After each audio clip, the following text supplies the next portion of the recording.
Beyond. No one's here to do it with me. Just 4 times I miss is good, you, Brian. really. We don't have to do it too much. Hey, everybody. Welcome to Beyond, episode 539. My name is Max Scoville, and I'm joined today by Cassidy Moser. Hello. Jonathan Dornbush. Brink.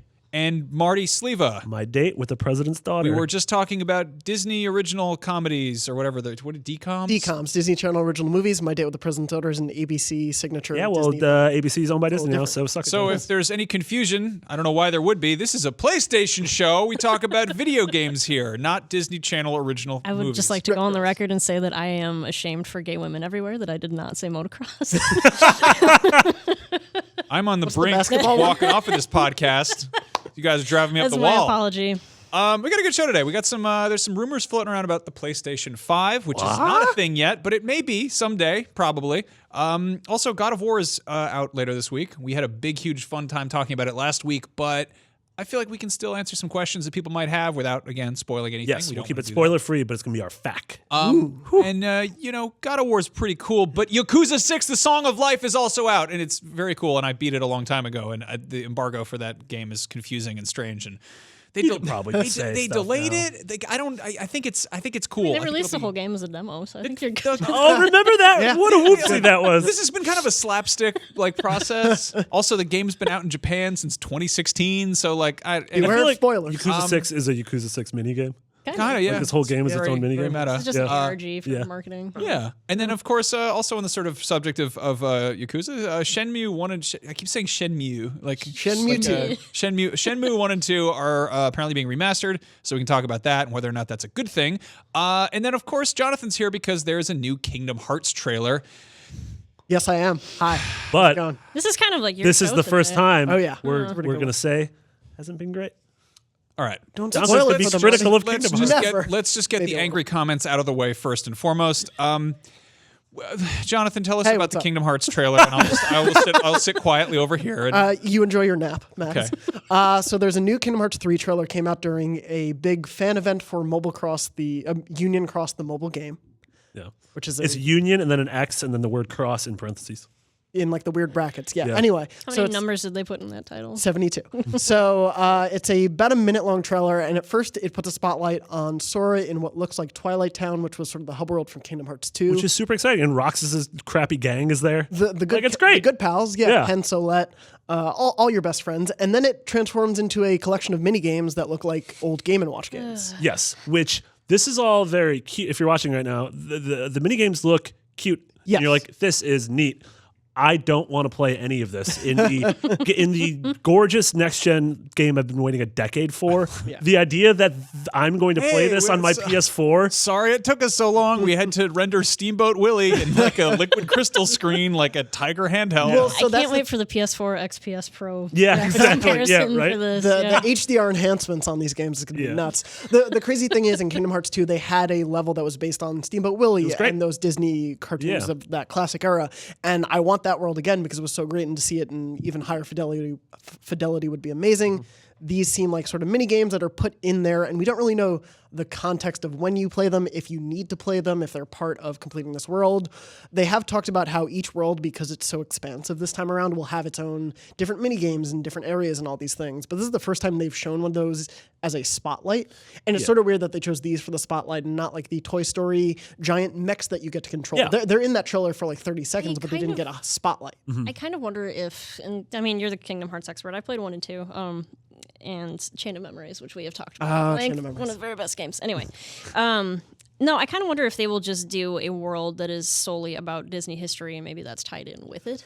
Well, see, so be cool. the way they've talked, they don't have a ton of worlds left. The translations have been a little murky. It sounds like there's only one world left to reveal. I don't know if that's actually true, but that's what the sort of statements imply. I think that may Yeah, not they be also right. said they were going to release this game like 3 years ago. Yeah, it's been a while. Yeah. But yeah, I'm curious to see how much of a Disney history they put into this game, because all of the worlds they've really shown so far are very modern Disney. I mean, Sure. Tangled and Big Hero 6 and Monsters Inc. and Yeah. the rumors of Frozen, like that is 100% modern modern Disney. Yes.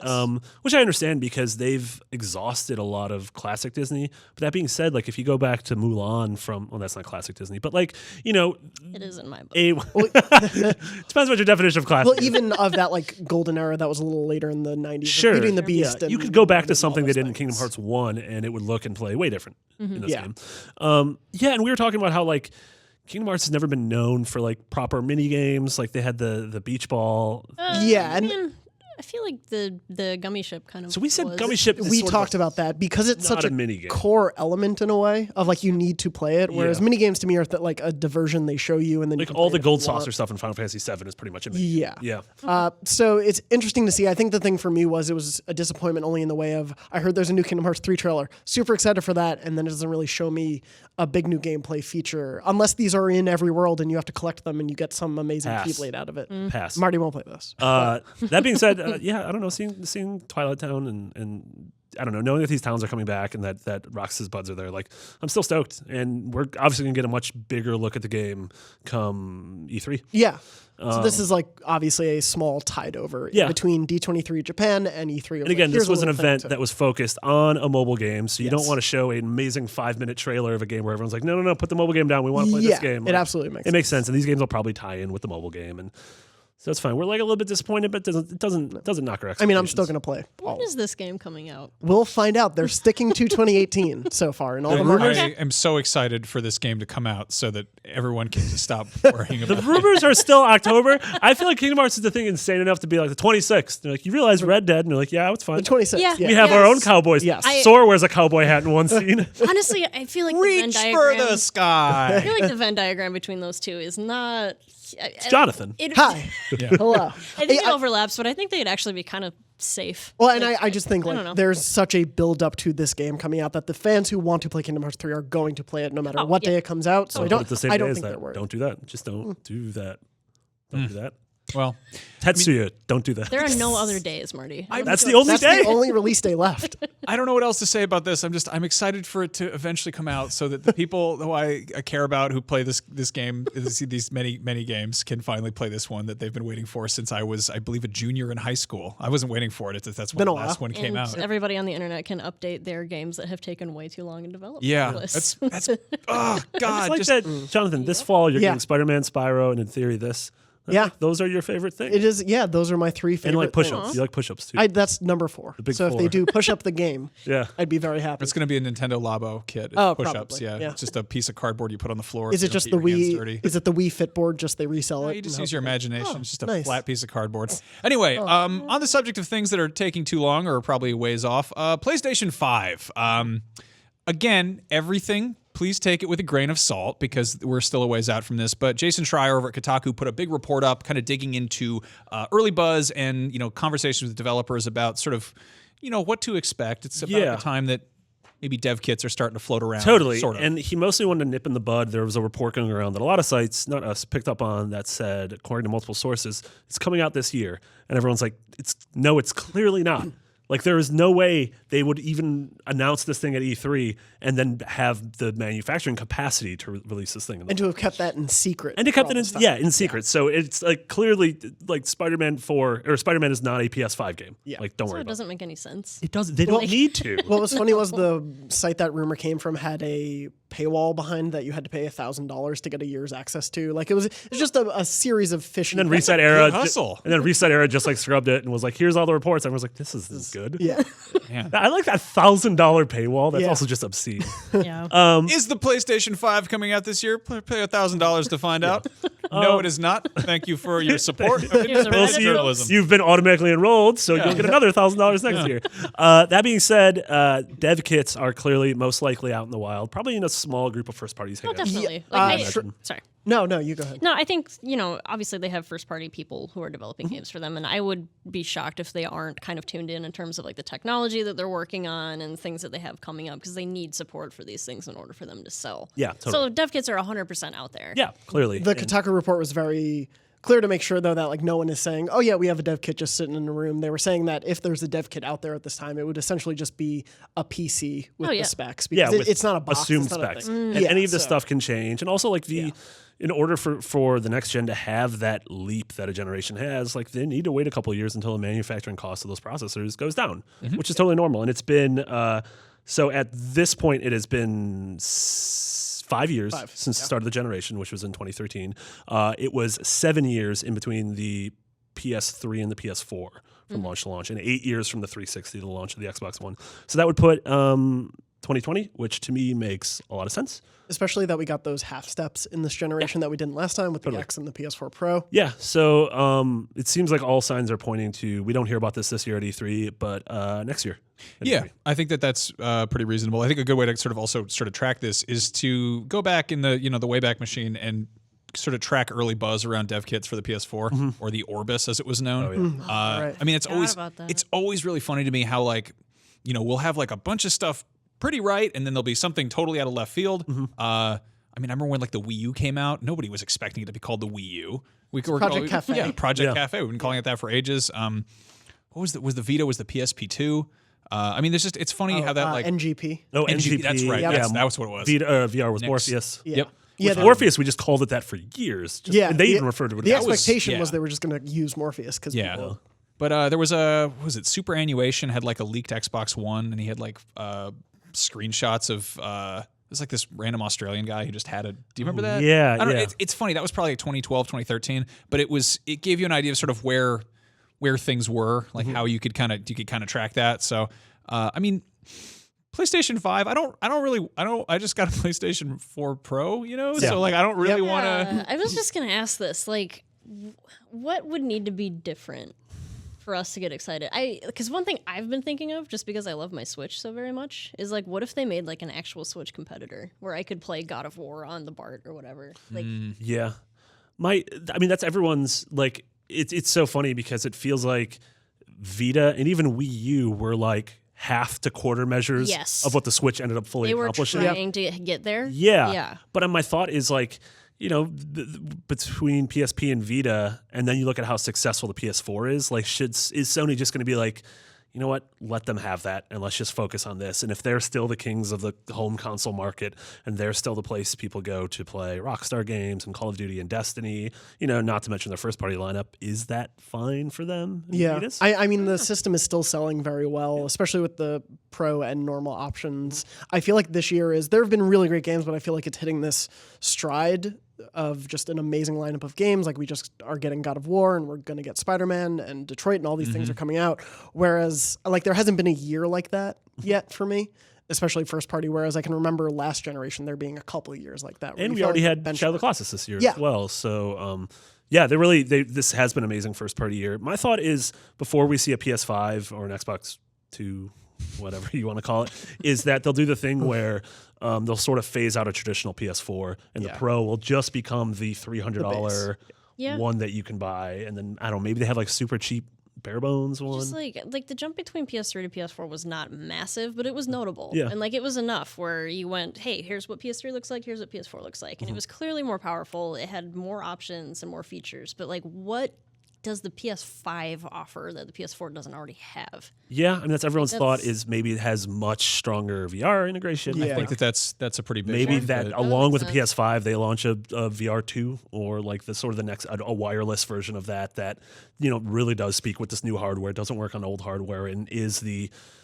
again, another step forward to VR becoming ubiquitous and as easy as putting on glasses. I mean, I wonder if Sony learned their lesson from the PS3 as far as and the Vita for kind of going too out there. Yeah. And I think the PS4 has succeeded because it managed to be very utilitarian. Yeah. It's effectively PC hardware under the hood, and it plays everything, and it's an all-in-one box. Yeah. Yeah. And then I mean, I don't know, Nintendo's got the portable stuff covered, and like Sony does have VR stuff, but do they want to lean into that entirely, or are they worried about scaring people off? VR. I mean, we could have a separate show about VR. I have a lot of thoughts on that, but like I don't feel like VR is the big selling point. I really don't. Like I think VR is really big with a certain market, but I don't think it's big enough for the mass markets. Yeah.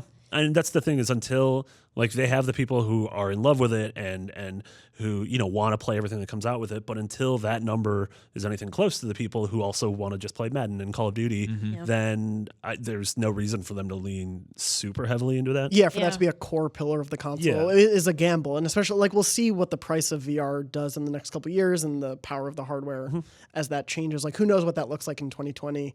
But yeah, I'm very curious because this generation, they really switched things up too in terms of the announcement cycle. Like we may not find out about this console until the year it comes out because they had that February PS3 event and then it came out in November. Like it may not be attached to and Xbox did the same thing. Yeah, the Xbox had E3 event. I feel like we would see leaks from like manufacturers and Sure. You would, but in terms of like an official announcement, it's, yeah, I don't know. I think this is. I think it's super interesting. Also, to take into effect that Xbox at this point, Sony's beating them 2-1 in terms of hardware, and Microsoft has done a really great job with the X and with sort of their platform as a whole with backwards compatibility and just the UI improvements. But you wonder, are they going to pull the trigger first on next gen? Like maybe Microsoft wants a 2019 console. Microsoft has a massive first-party problem. Yeah. And until they fix that, I don't see that happening. Yeah, a lot of people, like that was a big conversation. We gave God of War a 10. A lot of folks gave God of War a 10. And everyone's like, well, where's Microsoft's 10? Where is it? We don't know. Crackdown might come out this year. Probably not. From what we've seen, that game is not a 10. But like for the Xbox One, like that's another conversation too. Because like right now, like backwards compatibility is, hey, you can play old games on this new box. Like it's cool that's available, but that's not a good selling point. Yeah. I mean, at the same time, it's also a war of escalation with hardware because at this point, like we got the Pro and the One X, and it's like, okay, well, they still have to make games for that, and it takes more time and more money and resources to optimize stuff for that. And then it's also like, well, what's the real advantage there? Because I feel like people haven't really caught up and jumped on 4K entirely yet, and that's no, definitely that's the not. big appeal. Yeah. Because again, like I think it's almost like VR where it's for some people prohibitively expensive. So like that's immediately if I can play this game here and it's slightly less def than this one. Like, and meanwhile, I mean, Nintendo is like under-spec'd. They've got like a much less powerful machine that's still cleaning up and doing really well. And their first-party games have an art style where it doesn't really matter. Yeah. The fact that they can release like Zelda and Mario and they're each like 5 gigs. Yeah. How is that possible? It's crazy. Yeah. But that's always been their MO is the power of it doesn't really matter. It's more about the fun. So if we are under the general assumption that this is probably a 2020 thing, maybe even later, I was wondering, do you think we've seen any PS5 games yet? In the same way that Ubisoft revealed Watch Dogs well before we knew what a next-gen console was. Kingdom Hearts 3. No.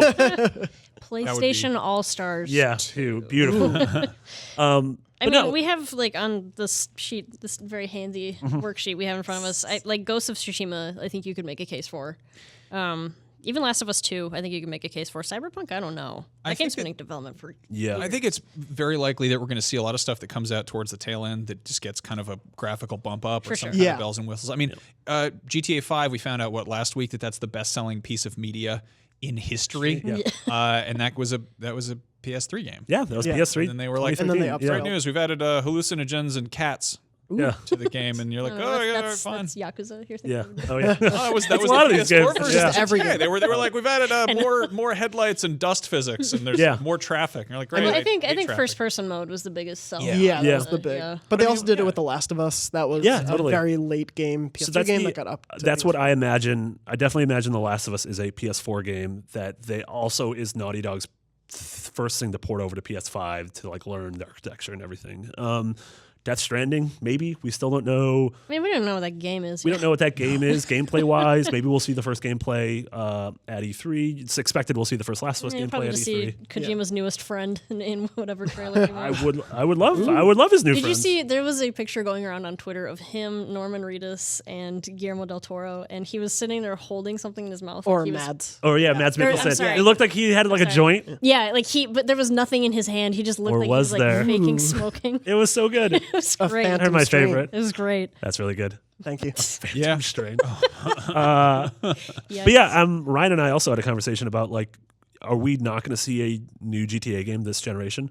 Because we had GTA 5, which was, like we said, ported from last gen. Yeah. And with Red Dead coming out this year, and Rockstar is now everyone's on this project, and then everyone's gonna be on the next project. Like GTA 6 probably isn't coming this gen. Well, I mean, they probably supported not. GTA 5 with online for so long. Like online still doing is still major for Yeah, them. And 5 if, years after launch. if Red Dead has anything even comparable to that, why put out GTA 6 in the next 2 years? Yeah. Like, it I get doesn't the seem. sense that they're kind of like Bethesda, where like they could release Elder Scrolls 6 and they know it would sell like yeah. bonkers, Yeah. but why? Like, have- what's they if have it's no one already to answer selling, to, like pretty much. Skyrim has been like at the top of Steam for And it keeps Ever. and then you re-release it on Switch. came I mean, into GTA Switch. could still Yeah. be re-released on Switch. Yeah. That would sell another like 5 million units. exactly. I'd grab it. That'd be Yeah, awesome. and, I and mean, push it over 100 million, which is yeah. insane. No, I think it's very likely that we see Red Dead drops, and I think it's safe to say that's going to be an incredible game. And then I don't know, it probably is also an early PS5 game too, and they do the same exact thing. Because why wouldn't you? And maybe it's it's got like faster horses or something. I don't know what you. I don't know. More horsepower. Horse mode. We're at a point like playing God of War on a PS4 Pro. I'm just like, I don't know what the next gen looks like. Yeah. I don't know what we can't currently do that is sort of actually conceivable. But we've been there before. I feel like I said the same thing with The Last of Us. Yeah, no, but When I played through The Last that's of the Us. thing. Yeah. Is it's perception. I think, Yeah. I think a lot of the time it comes down to little details, things like crowd sizes or hair physics, Mm-hmm. or which God knows we need to work on that. But like that's. But again, that kind of goes to my broader question: is like, what do we need in a new console? I feel like it would be the systems that you see get put into gameplay. It would be things like Yeah. crowd size and making Yeah. more realistic things like that. Like, it's still Particle crazy to physics. me. Yes, more Yes. particles. It's crazy to me that the Nemesis system still hasn't been adapted by a bunch of companies, but I assume that's a difficult thing to pull off. But to give you more horsepower to be able to deal with that and to expand it even bigger. Like, I've always wanted more out of the Nemesis system, as cool sure. as it is. And more of, all these games that are doing sort of shared world stuff, like Destiny or Sea of Thieves or sort of anything like that. Like, Yeah. you have to imagine there's so much going on under the hood there. And if more and more games are, you hear that rumor of, oh, this is going to be our Destiny like. So you hear more of that. And if more of the games are leaning towards that, then people have to figure that out. And so games might not look as impressive in a screenshot, but what's actually going on under the hood technically is super crazy. I mean, it's kind of crazy to look at this current PS4 console generation. This was the first console generation that was developed with social media in mind, and that was actually, we were all like, everyone was sort of using the internet with the generation before that, but like it wasn't really like, it wasn't there yet. There's you a know? dedicated button on the PS4 controller. Yeah. Yeah. to share stuff on social. I mean, if media. 10 years ago you read a story that Drake and Ninja are streaming Fortnite on Twitch, you'd be like, what are those five nouns? Yeah. Well, we would have heard about Fortnite, I think, already. Okay. That was in the works for a while. Wow. But no, I mean, you look at something like Fortnite's the biggest game in the world right now, and it's not really, graphically Pushing. stunning. Run it It's on your It's phone. on your phone, exactly. But it's also that level of like connectivity. That's the thing that people are always chasing after, and I think that drop in, drop out, and just sort of that, it's getting rid of. Any kind of like threshold between things to try to make it just as seamless as possible. John? I think too, like the years of like graphics being a huge deal. Like, not that they're not, but I think it's significantly less in terms of when you compare it to things like shared world or random generation and all these things that are more experiential than they are visual. Like, I think that is a thing. Like, definitely bringing people into things. Like, we're just like, hey, this looks nice, but like also it does this really cool thing under the hood. Like, that could be a selling point, I suppose. I mean, Jonathan was telling me about a news story about how there was a tornado in North Carolina and a kid kept playing Fortnite and wouldn't leave his Fortnite. So that's what I think. The PS5 needs to be a thing where you ignore natural disasters To still play it. because you keep playing it. Yeah. long live play. Yeah, so there you go. I don't know. Yeah, I'm excited eventually for the PlayStation 5, but I don't want it yet. I feel like Yeah. with console generations, it's a little bit like middle school and high school and college. By the time you finally get comfortable and everything's sort of going well, they're like, all right, on to the next thing. Get your ass out And of then you here. get there, you're like, everyone's bigger than me. Yeah. I don't want to graduate. It's scary out there. I just bought this thing. Anyway, on the subject of things that are present and now and recent, God of War came out. Well, it comes out this week. Let me try that again. God of War comes out this week. We reviewed it last week. We talked about it. We gushed about it extensively. But in our excitement, we managed to not talk about some very basic things. We avoided spoilers, and we'll continue to avoid spoilers. So don't worry. We don't want to spoil anything. But we do have some questions here that maybe you, dear viewer, listener, whatever, have for us about God of War. So I figured we could all answer that. Jonathan, how long is it? Oh no, put me on the spot. I do mention this in my review. The story with playing a little bit of side stuff took me about 25 hours or so. I've probably sunk at least another 20 into all the side stuff. I've almost maxed out the entire game. I have just a couple things left to collect, but I'd probably have put in around 50 hours total. And so we're using vague terms because there is no in-game counter. And so we have to assume how much we put. Like you can't go to a stats menu and just say, I've been playing for 35 hours. I want to say I played through the story in like 4 sittings, something like that. I don't know. I mean, they were very long sittings. Yeah. Some of those were, that was like 6 hours at a time. Yeah, But I probably took longer than 25, but I also did a lot more of the side quests like often. Yeah, like you did it more in. Yeah. So I probably took like closer to 30 or 35, but by the time I beat it, I felt like I did a lot. Yeah. I'm gonna skip ahead here. A question is it open world? No. Well, No. Ish. It's open world like the Tomb Raider games are open world. Yeah. Which is, I would say, very, very wide. Not like very wide corridors, sort of. Yeah, like there's corners to explore, but it's not like you could see that mountain, you can go there. Yeah. It's not like one of those kinds. So you are shepherded along story-wise to certain locations and things, but at a certain point the game opens up a bit more and allows you to explore.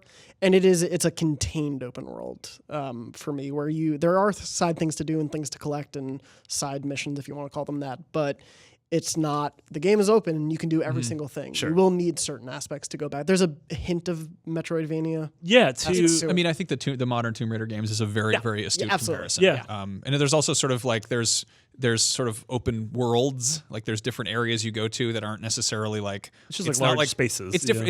I think there's several maps. And Yeah. they're different sort of, you go different places. I see. Like I almost think of it more like in 2011 when Skyrim and Dark Souls came out. It's not like Skyrim where it's like here's a 30 mile by 30 mile area and you have to run a mile to find something. No. It's more like Dark Souls where it's like here is a large intertwining area that's very dense and you'll want to nooks and crannies are encouraged to be explored and oftentimes will give you cool treats and cool scenes. I will say that I burned through the story, and just this last weekend, I sort of went back to try to explore some of the sort of side questy stuff, and I really wish that I wish I'd strayed from the main path more along the way. Like I was pretty much in a hurry to try to get through and find out what happened, so nothing got spoiled and everything. And I wish I'd sort of stopped to smell the flowers a little bit more. And Yeah. Oh, I have only played like maybe 3-ish hours of it. But is there like a waypoint system in there at You all? can put you can put you Okay. literally For certain things. yeah. Okay. Yeah. Because I thought that was interesting. Because I think that kind of encourages exploration. It still does a decent job of like shepherding you, Yeah. but it does kind of widen things in some places and choke down on it's others. got one of those very pretty maps that is also fundamentally kind of useless if you're actually trying to use it like a map. I think Yeah. its actual in-game map is a bad thing in the game. Yeah. Like if I had to list a couple of things I did not like, it's the in-game map because the in-game map is very cool looking and it looks like a character in the world would have painted Yep. the map. But I'm like a Google Maps It works way reminds better for me me. of the Game of Thrones opening map. Yeah, Yeah. Like we're like you're awesome. Yeah. You would be a pain in the ass to navigate like Westeros. I want that diorama in real Yeah. life. Like I want that, but it's when you're trying to find certain particular paths. Yeah. It is not helpful in that way. Yeah. Also, to talk about the open world thing, I play the game how you want. You bought the game, you play it however you want. I feel like the best thing to do is to oftentimes go off the beaten path and don't worry about, you have a main goal, But if there is a cool area, go explore it. Go do some side quests. Just because I feel like breaking up the story and the side quests, like sort of folding them in like a deck of cards, I feel like just for me provided like a really good flow. Yeah. The game is very good in its main campaign, essentially, of shepherding you along, and it very much wants to be like, hey, here's a really cool moment to connect you to that moment. I didn't want to really ever stop. I never felt like, I'm good for now. Like I wanted to keep going always. But if you do break apart from it, you get a lot that enriches the world and your experience in it. It's if you play it as a linear game, it's got wonderful pacing, and if you like to get off and explore and poke around, it also rewards that, which is a nice balance. Good way to put it. Big question, obviously. It's called just God of War, but it's what, like the 5th or 6th game in the series? 7th. Yeah. There you go. not The head-ons. Yeah, and it's the 8th if you count the PlayStation All-Stars Battle Royale. I don't. But do I need to play other God of War games to enjoy it? I No. couldn't answer this one. I have played like maybe a handful of hours of any other previous God of War games, and I liked this just fine. Yeah.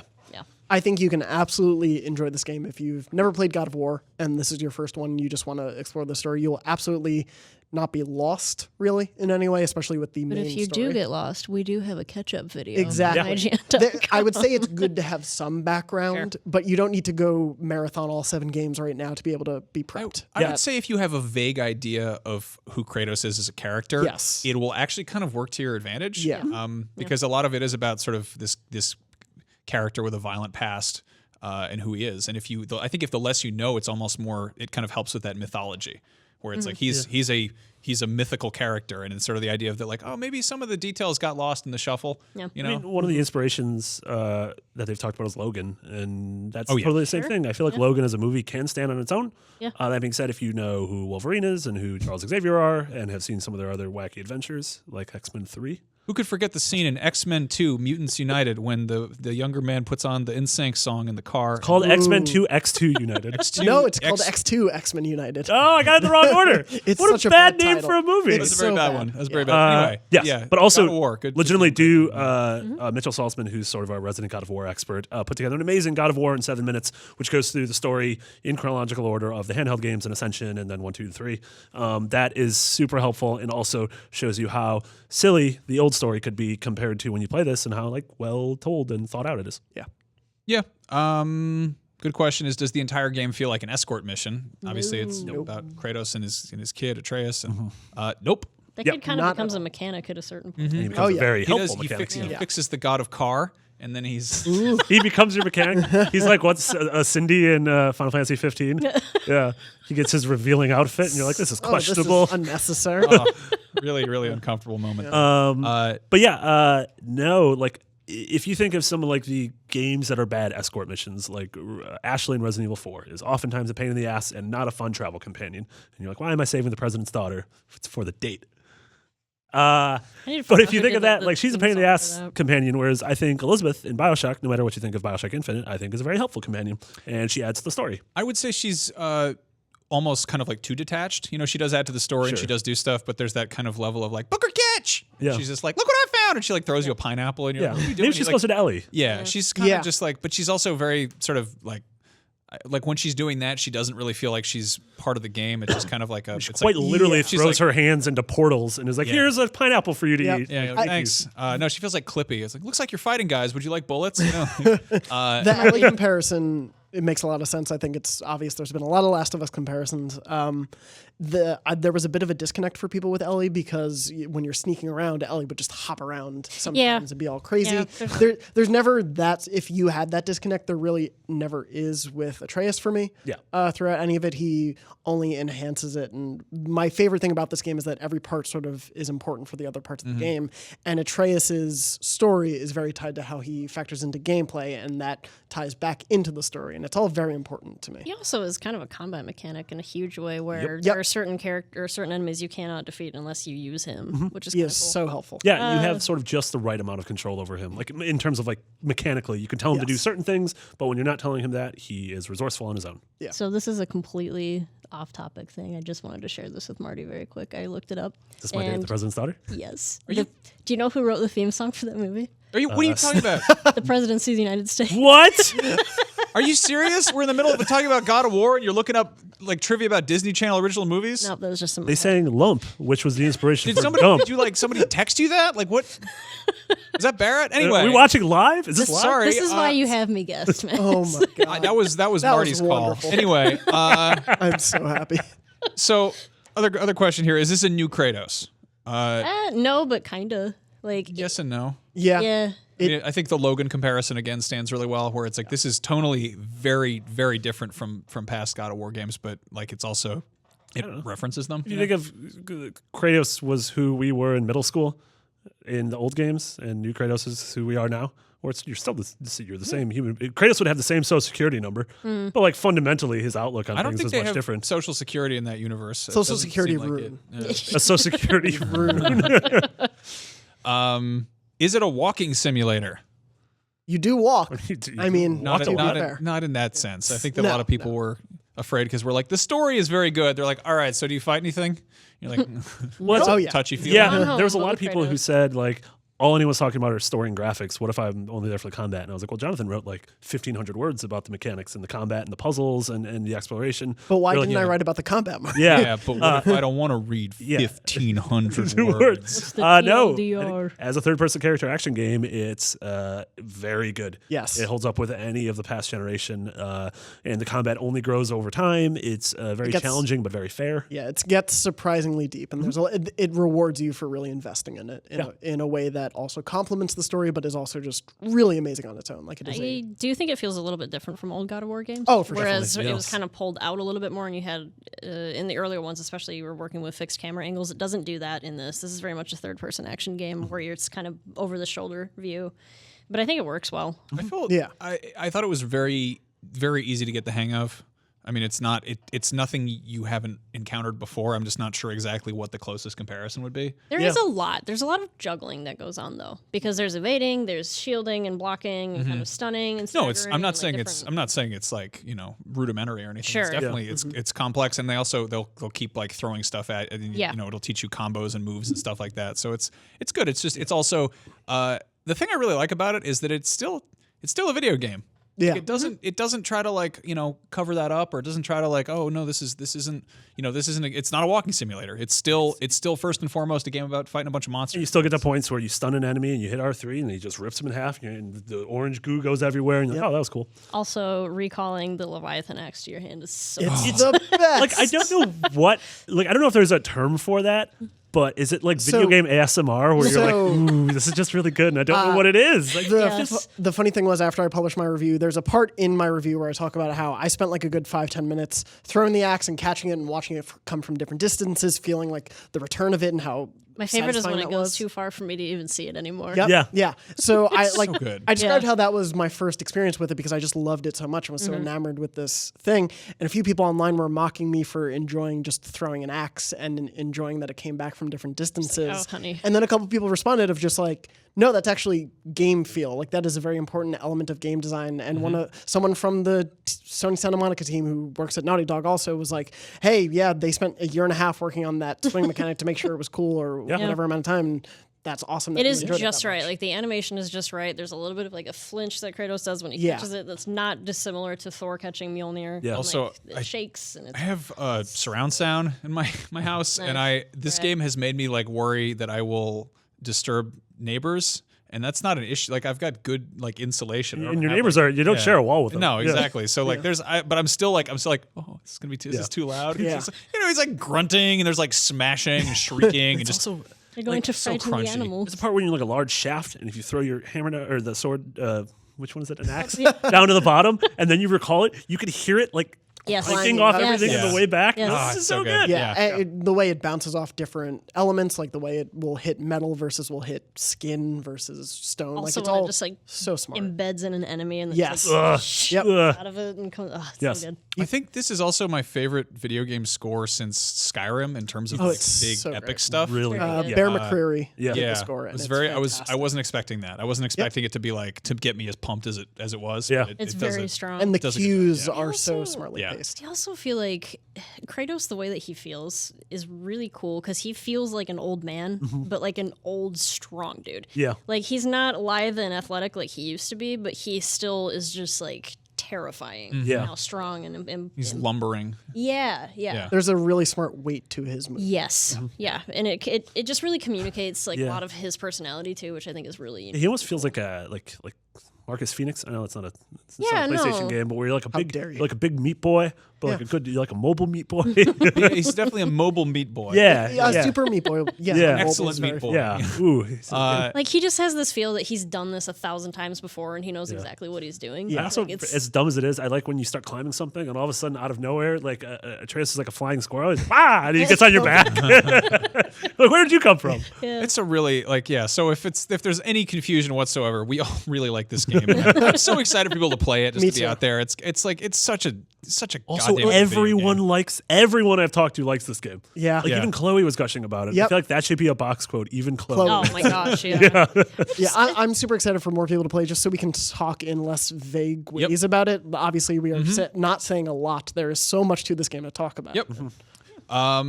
So anyway, moving on.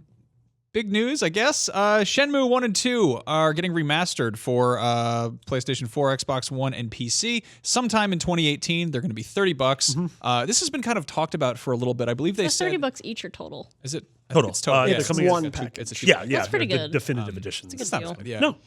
And this is interesting because they're also supposedly working on Shenmue 3, which is being crowdfunded, and there's Yeah. like bits of that, and it doesn't. So the second I heard this news, I was like, this is what should have happened instead of announcing Shenmue 3. Because they could have completely sidestepped all the controversy with the crowdfunding and with the creator being like, oh, thanks guys, we need like $11 million more dollars. Well, we're on stage with Sony. It's like, well, can Sony give you that Yeah, money? Yeah. that was Yeah. a weird move, and I feel like this should have been announced the night of, at the very least, Yeah. just to gauge interest because they've done this before. Yeah. But Yeah. that being said, Shenmue 3 is still being made. Probably. Are they still Might- using somewhere. Papyrus for that font? I hope they're not using Papyrus, and I hope they've animated his face more than the one face. Yeah, there was a clip floating around online somewhere of what they've got with Shenmue 3 so far, and it really they put it back in the oven. It's not done yet. That Really. trailer is not good. It looked like Team America. Yeah. But it's pretty rough. But with Shenmue 1 and 2, they're going to feature, they said, fully scalable screen resolution, a PC graphics option, updated UI, and then there's going to be control options, which hopefully, this game's from 2000, so hopefully they've revamped the controls, and you can choose English or Japanese. Oh, these characters just have the deadest of dead eyes. They really do. This was a game I loved playing on my Dreamcast, again, back in 2000, because I was a kid in Wisconsin, and I wasn't sure if I'd ever get to travel the world. Sure. And so this did feel really like going like playing with the Gachapon machines and like going to like an arcade and going to these docks. Like it did feel something different. Whereas A, I've gotten to do these things now, and B, there are games like Persona 5 and like you're saying, we're going to talk about Yakuza, which sort of take that slice of life Yeah. that the original Shenmue had and just do it way better with also way better mechanics in terms of Yeah, I think the thing that's kind of tricky with Shenmue, like it has a huge fan base, and that's great. Like, makes me happy that people have a game they love. My issue with it is like its main thing, like it's the thing that it is known for, is now just a bullet point on games now. So it's like, how is this going to hold up? Yep. If it's like, oh, it has an open world and you can talk to all these different people, it's like, What? That's every- most every games Yeah. now. has that now? Yeah, like yeah. that's not really Where a are big the selling RPG point. elements? Yeah. Where's the battle royale mode? Yeah. yeah, I Like- never It's just all the really sailors at the dock. The forklifts are like slowly closing in. I didn't really mess with Shenmue too much. A friend of mine had a friend of mine got a Dreamcast like recently, like a few years ago, that was sitting in a warehouse somewhere, and he got it for like It's cursed. $60. Yeah, it was like, is there cocaine in this Dreamcast? I don't know. In the But he VMU. he got like just a stack of games. He's like, I don't know what happened, but this was not expensive, and he's just got like a full setup, and it was all brand new, and like so we were playing around. I like put in Shenmue for a little bit and played with it, and it was just like like taking underwear out of the drawer and turning it around, and being like, this is odd. It feels very strange to play this after modern games. Yeah. And then a lot of people were like, kind of over the years, like, you'd probably really like this. But then they're also like, you'd also probably really like Yakuza. And Yeah. here we are, and I'm like madly in love with that series. And I feel like going back to this at this point is going to be pretty difficult. Which I think is actually I never really made that connection, but Yakuza 6 is kind of just an evolution of what Shenmue created, isn't it? I think it's a lot of the same people working Minus on it. the bug wrestling women. and Yeah. all the- Well, that, It just got weird. Shenmue would have inevitably gone that direction at some Also, point. yeah, the fight like Shenmue, I think created QTEs. I remember that was like a what?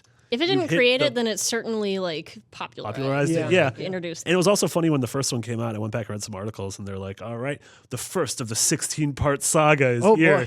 You thought that would happen? And now we're like, maybe 3? Yeah. Question mark. Only 13 more left to announce. Yeah, I know that people roll their eyes about remastering and everything, but I'm really happy. I'm happy that it continues to happen because like we have a problem with archiving this, this medium, and it sucks that like I don't know, you can go back and you can watch a movie from 1906 or whatever, and you're like, oh, the train goes through the tunnel. It's very scary. Ah, the moon has an eye. Yes, I don't- yeah, but it's like we don't have that with games really. I mean, there's obviously some stuff like if you have an NES or a Retron or whatever, you can do that. But there's a lot of stuff that kind of like gets lost in the shuffle there, and it's nice when it's sort of digitized and cleaned up and made accessible. Well, like so. Shenmue 2 was a Xbox game, original Xbox. And I don't think it went anywhere else after that. So Yeah. same thing. Shenmue was a Dreamcast game. Yeah, Like, I think the biggest issues with remastering, like in terms of people being grumpy about it, it usually tends to come down to we want new stuff, not old stuff made new. But like, kind of with you where like we need that stuff though. Like we need to know where we came from so that we can kind of adapt that going forward. Much like we have already, but I also think there's value in being able to have those things readily accessible that we can go back to.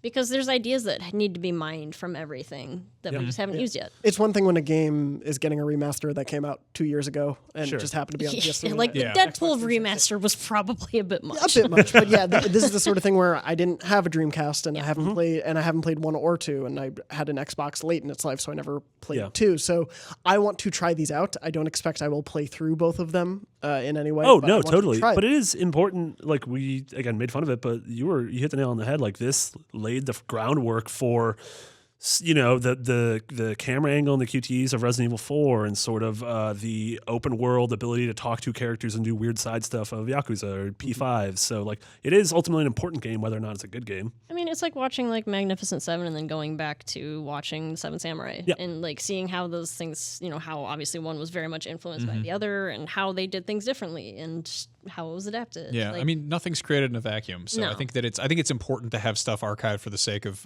something that maybe a swing and a miss from 20 years ago that somebody goes back and looks at and they're like, we could do that now. We could actually make that work. You know, so I mean that's kind of what VR is. Yeah, no, exactly. Yeah, it's kind of crazy. Also, you comparing it to Seven Samurai is probably the nicest thing anyone's ever said about Shenmue. Wow. Yeah. Okay, I didn't say that. So anyway, Seven Samurai video games.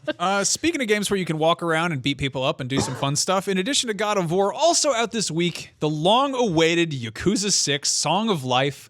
So this game came out in friggin' December of 2016 in Japan, and then it was supposed to come out, I believe, a month and a half ago, but arbitrarily got delayed for reasons I code don't... already. We had a demo that had the game. I beat this game months ago, and I don't know. I guess if it's out now, I'm just going to talk about it. I'm not going to spoil anything, but like I've been like unclear. Like, can I go? Is it okay? Like, what's the story? I think I'm going to be supposed to be streaming it tomorrow or something. I was talking to some friends of mine about this, and I have this theory that there's this thing called a coma game, and it's not just like a coma thing. So like if you're in a coma and somebody needs to wake you up from it, what did they say to you?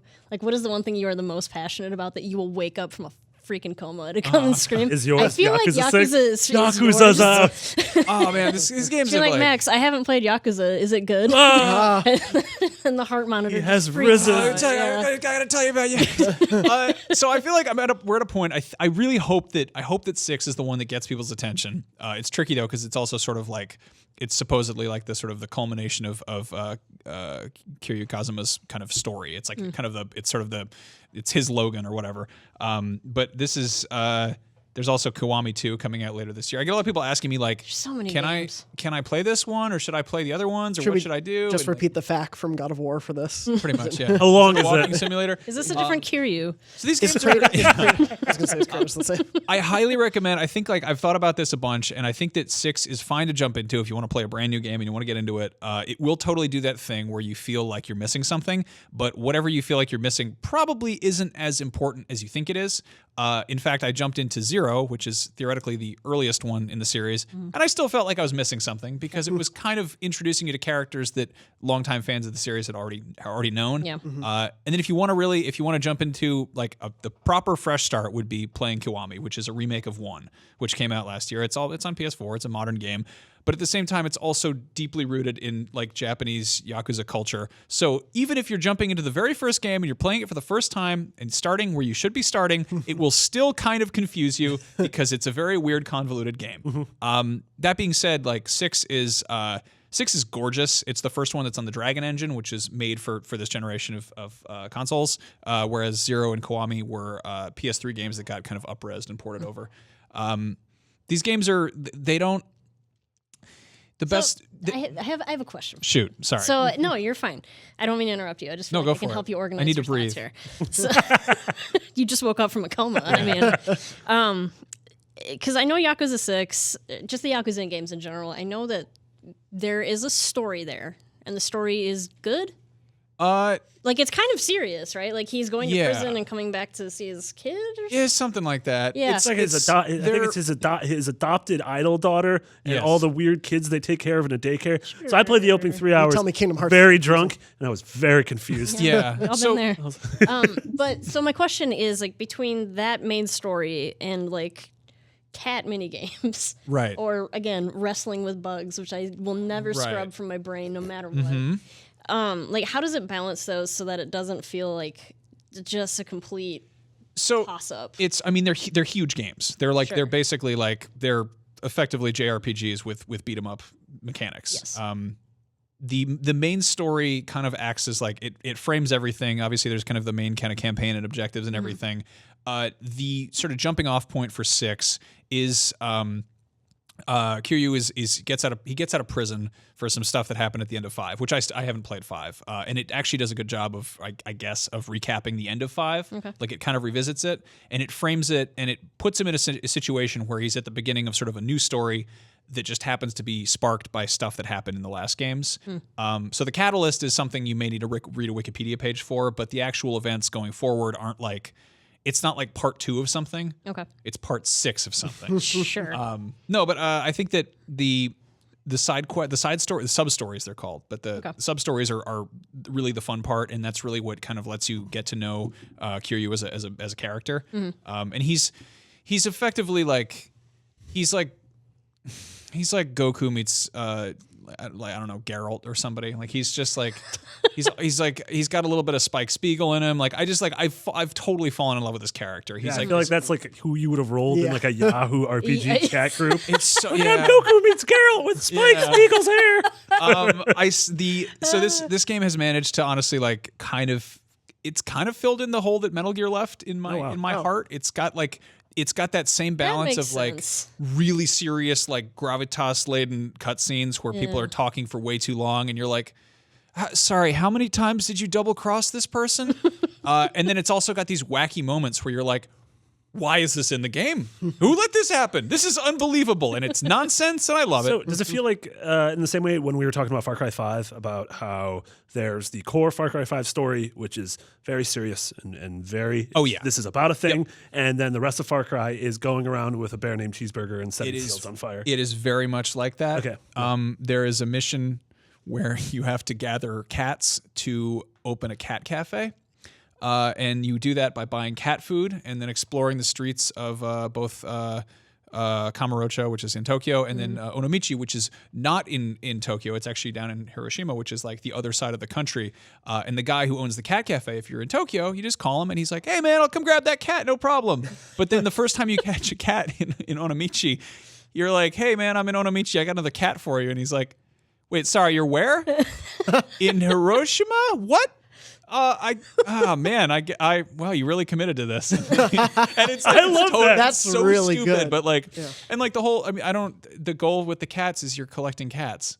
So it's like Neko Atsume, but A little bit, yeah. console. And I would say that Yakuza 6 is I think because it's like the first game on this engine, they committed to really polishing it and having like a really good kind of main story. But as far as like all the weird bells and whistles that are in the earlier games I've played, it feels like it's got less of those. It feels like there's less of an emphasis on having a lot of mini games and having instead like a few sort of very refined. Sure. Like they overhauled a bunch. Like there's karaoke in the game, and it used to be like basically just a button mashing rhythm game kind of thing. And in this one, I think it is like they've completely rebuilt it from the ground So I'm up. going to say you have to actually sing in Japanese. No. Oh, no. Oh, bad. There is a deep sea fishing mini game that is course there is. it's basically just House of the Dead with a spear gun. Beautiful. And you got to fight like a giant emperor squid. Wait, and Is there- Cass mentioned the women fighting the bugs. that was Still there? so that's in Who are they? So Max called me over to his desk to see this one day. Please tell this story. So- Like a glow style. There's to get a sense of how silly these games do get. I really do I think Zero is a really really solid game if anyone's curious about it. But there's a whole thing in there. Sega made a parody of an existing video game series they have over there, which is about making bugs fight, I guess. But the whole thing is you collect these trading cards, and you have these rock paper scissors themed but statistics kind of influenced fights with these bugs. But Pokemon? the bugs are like Pokemon, but the bugs are half naked women. So they have like foxy sex wrestling, but the women are dressed like bees and rhinoceros beetles. And the whole weird part of it is that you're at these arcades. See, you're making my Kingdom Hearts face there, Marty. Marty's doing the thing where he's like, "What's happening here?" But the whole thing is like you have to. There's a whole sub story where you have to challenge these children in the arcade to beat them at this card game, and they're all like 8-year-olds who are like, "Mister, I'm the bug champion. I'm going to beat you up." And he's like, "Wow, this game is really rewarding." And it's like, you're like a 40-year-old ex-convict. What's wrong with you? So anyway, in summation, I very much enjoy the Yakuza games, and I hope more people play them so that I don't look like so much of a crazy person when I talk about them. For the love of God, more people play them. I feel like this show has a rock, scissors, paper of who's insane when they're talking about games. Because it's like when Andrew and I would get obsessed with Persona and be like, and then we did it on, and then we did this, and then you talk about Yakuza, he talks about Kingdom Hearts. We're just like, yeah. No, Brian talks about Bloodborne, and even I get confused. No, I think that people who dig Persona could probably get into Yakuza a lot because it's got a lot of the same thing where you're just running around. I liked Sleeping Dogs a whole lot. So did I. Would I like Yakuza? You would love it. Okay. You would absolutely love it because it's there's no car. There's cars, but you can't drive them in Yakuza. They just like drive around the streets and will like honk at you. Have they ever made a Yakuza movie? I think they have actually. Or like an anime at the very least. They made a bunch of awkward short films that Sega put up on their YouTube channel. But seems about right. Anyway, if anybody's curious about Yakuza and they're kind of wary of jumping into 6, play Kiwami. It's the remake of the first one, and if you really like that, then there's a sequel to that coming out in August, so you get to actually kind of play through the main game. So once Kiwami 2 is out, is that August done 27th. with? But that's once that is out, all of the announced Yakuza things are out. Yes, and I remember there was one point where there was like 6 games on the horizon. They have Yakuza Online, I think, which is a mobile game where you play as some other guy who looks like a gigolo. They have Yakuza Go, where you actually have to go to Japan and join the crime syndicate. Beat up guys in the street. Andrew went to Japan. He did not come back. He's a change. That is why Andrew's not here. Oh my God, he got a big back tattoo, just a dog. I would. The Mad Dog of Shimano himself, Andrew Goldfarb. God. Anyway, so thank you for humoring me. I just really, it's like, it's. I honestly am like totally curious about these games. And it's one of those where like, I'm terrified that it's going to take like 500 hours to beat. But I totally want to play one. So I'm unclear. There is a clock. I looked at my playthrough for 6, and I think it was something like, it was less than 30 hours. It wasn't as long as I was expecting. But I don't know if that was counting the cutscenes, of which there are a lot of them. Okay. There was a point where I think. What if we just? Yeah, you could definitely skip cutscenes. Yeah. Okay. Yeah, I will very say drunk, and I was like, next. I will say you are missing out. There are some of them that like once you kind of get into it, some of them obviously you can skip through the NPC talking. Like you just press the next line and just skim it. Because they're very chatty in the game. But occasionally you'll get to one that's just like a pure gem where it's like like Nugget the chicken. I haven't even found that one. That's in there somewhere. There's a talking chicken one. There's also a horny guy who's. I don't think he talks. Mr. Libido. All right, you got me. There's only I don't one. know if Nugget talks, but he does run a real estate company. He becomes a manager for you at one point. Close enough. Yeah. Horny guy was named Mr. Libido. Horny guy, Mr. Libido, and the Nugget the chicken are both in Yakuza. Subtlety. That was my favorite Limp Bizkit album. Horny guy Libido and Nugget the chicken. The chocolate starfish heat action, that ultimate finishing move. You know, I didn't know that was a butthole for like 5 years. Yeah, I didn't. It took me a while to realize that's what Limp Bizkit was naming their album after. So anyway, the 90s were best. It's a great show that we do here for people who want to know about video games, but also don't mind if we talk about Disney Channel original movies. I don't think I heard that album Limp Bizkit before. Oh, the album's just called Chocolate Starfish and the Hot Dog Flavored Water, and the chocolate starfish is the butthole. I was listening to Dashboard Confessional, so. Yeah, you didn't. Oh, not yet. You definitely weren't listening to Dashboard Confessional. I wasn't listening to because I listened to Limp Bizkit and then I listened to Dashboard. Probably Backstreet Boys then for me. You didn't miss much. Yeah. Same. I always loved how Limp Bizkit was like a bunch of dudes who dress pretty normally, and then Wes Borland, who looks like a video game boss. And they're just he's like, "Did you guys get my email?" And they're like, "Nah, man." He's like, "Damn it." All right. Also, I like how Fred Durst still streams a little bit. Yeah, the dude likes to play some video games. So there it is. We made it video game related. Limp Bizkit. Sometimes they play video games. Anyway, that was Beyond. Thank you guys so much for joining us and hanging out and goofing around and having a good time. You can find us all on Twitter. I'm Max Scoville. Cassidy, you're what? C. Moser? No, I'm at Cassidy Mosers. At Cassidy Moser. The hell, C. Moser? Who have I been following this whole time? C. Moser. It's my evil twin. Jonathan is J.M. Dornbush. Yep. And Marty is McBiggity with 2 G's and 2 T's. And I always put the links to people's handles and stuff in the video description or whatever, episode description, wherever. I don't know. Put it someplace. I don't know how people consume this show anyway. If you'd like to send us a nice email or whatever, you can send it to beyond@ign.com, or you head over to our Facebook group, which is facebook.com/group/podcastbeyond, or you can jump in the comments on youtube.com/IGN Beyond and leave comments there. Or go to IGN.com and just comment there. Or just tweet at us. I don't. There's so many ways to that people Vero, go to. Yeah, maybe? I guess. I don't know. Is it- geocities.com/IGN. Freewebs.com. Yeah, yeah. Anyway, thank you all for joining us. I hope you all enjoy God of War. I hope you also enjoy Yakuza when you inevitably, eventually give it a shot. Please, anyone. This is Max Scoville, last survivor of the Nostromo. Play the Yakuza games. I'm so lonely. All right, Beyond. Beyond. And You kill me with the-